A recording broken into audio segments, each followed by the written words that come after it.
Karmaşık konuları doğrudan kaynaklarına inerek aydınlattığımız serimize hoş geldiniz. Bugün masada oldukça sıcak bir konu var.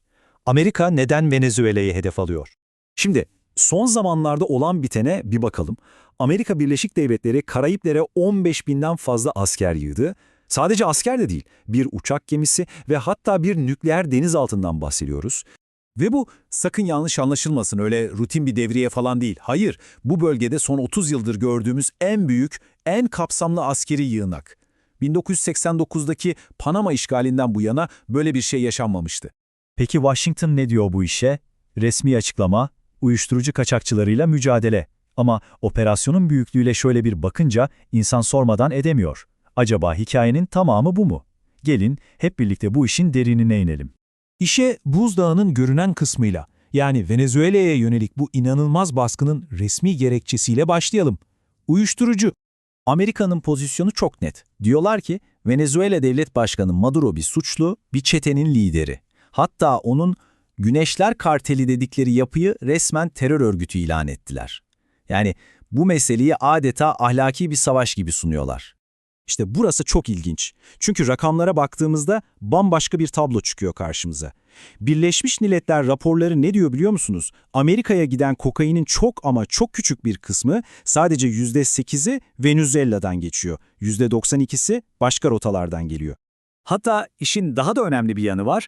Venezuela kokain üreticisi bir ülke bile değil. Yani bir Kolombiya ya da Bolivya gibi düşünmeyin. Sadece başka yerlerde üretilen uyuşturucunun geçtiği sayısız transit ülkeden biri. O kadar. Bu durum politikalardaki bir çelişkiyi de gözler önüne seriyor, değil mi? Bir yanda uyuşturucu kaçakçılığı iddiasıyla Maduro'nun peşine düşen bir ABD var. Diğer yandaysa uyuşturucu kaçakçılığından hüküm giymiş eski Honduras başkanını, yani bir müttefikini affeden yine aynı ABD. Bu da doğal olarak Venezuela'ya karşı kullanılan uyuşturucuyla savaş argümanını biraz zayıflatıyor. Peki, eğer uyuşturucuyla mücadele hikayenin tamamı değilse, o zaman gerçek sebep ne olabilir? Yüzeyin biraz altına inelim ve işin ekonomik boyutuna, yani asıl büyük ödüle bakalım. Petrol. Rakam basit. 1. Venezuela, dünyada kanıtlanmış en büyük petrol rezervlerine sahip ülke. Ve bu petrol, tarih boyunca Amerika için her zaman inanılmaz derecede önemli bir kaynak olmuştur. Hatta arada şöyle bir durum var, resmen endüstriyel bir kilitlenme söz konusu. ABD'nin Körfez kıyısındaki rafinerileri, milyarlarca dolarlık bu tesisler, özellikle Venezuela'nın o ağır, kükürtlü petrolünü işlemek için tasarlanmış. Yani bu altyapı, Venezuela petrolüne erişimi bazı Amerikan şirketler için acayip karlı kılıyor. Ama durun, mesele sadece petrolü alıp satmaktan çok daha derin. Asıl konu küresel finans sisteminin kontrolü, yani petrodolar sistemi. Petrolün dolarla alınıp satılması, Amerikan dolarının küresel rezerv para statüsünü ve dolayısıyla Amerika'nın gücünü pekiştiren bir sistem. Strateji aslında çok katmanlı.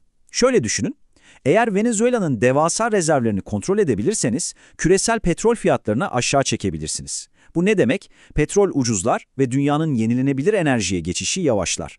Bu da size yeşil teknolojide liderliği elinde tutan Çin'e yetişmek için değerli bir zaman kazandırır. Gördüğünüz gibi konu aslında sadece petrol değil, konu enerjinin geleceğini kimin şekillendireceği ve işte bu nokta bizi buzdağının en alt katmanına, en derinine götürüyor. Jeopolitik rekabet, yani Çin faktörü. Bunu anlamak için biraz geriye gitmek lazım. Tam 200 yıldır Amerika, Monroe Doktrini adını verdiği bir politikayla tüm Amerika kıtasını kendi etki alanı, tabiri caizse arka bahçesi olarak görür. Başka hiçbir küresel gücün burada olmasına izin vermek istemez. Ama işte o doktrin bugünlerde ciddi bir meydan okumayla karşı karşıya. Bakın, 2000 yılına gittiğimizde Güney Amerika'daki neredeyse tüm ülkelerin bir numaralı ticaret ortağı Amerika'ydı. Bugün tablo ne mi? O ünvan artık Çin'in elinde. Ve bu basit bir alım-satım meselesi değil. Çin bölgede altyapı projelerini finanse ediyor. Batarya üretimi için hayati olan lityum gibi kritik minerallere yatırım yapıyor, Panama Kanalı çevresindeki limanları kontrol ediyor. Yani bölgeyi kendi küresel ekonomik projesine, kuşak ve yol girişimine dahil ediyor. İşte bu Washington için kesinlikle kabul edilemez bir durum, bir kırmızı çizgi. Şimdi tablonun katmanlarını açtık. Uyuşturucu, petrol ve arka bahçedeki jeopolitik rekabet. Peki tüm bunlar bir araya gelince bundan sonra ne olabilir? Olası senaryolar neler? Analistlerin masaya koyduğu farklı senaryolar var ama en yüksek ihtimal verilen şey doğrudan bir askeri müdahale değil.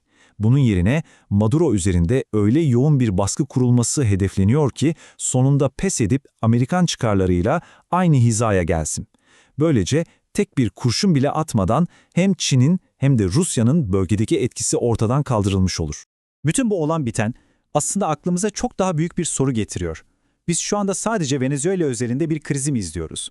Yoksa bu, Amerika'nın Çin ile yaşanacak daha büyük bir küresel rekabete hazırlanırken kendi arka bahçesini yeniden konsolide etme stratejisinin sadece ilk adımı mı?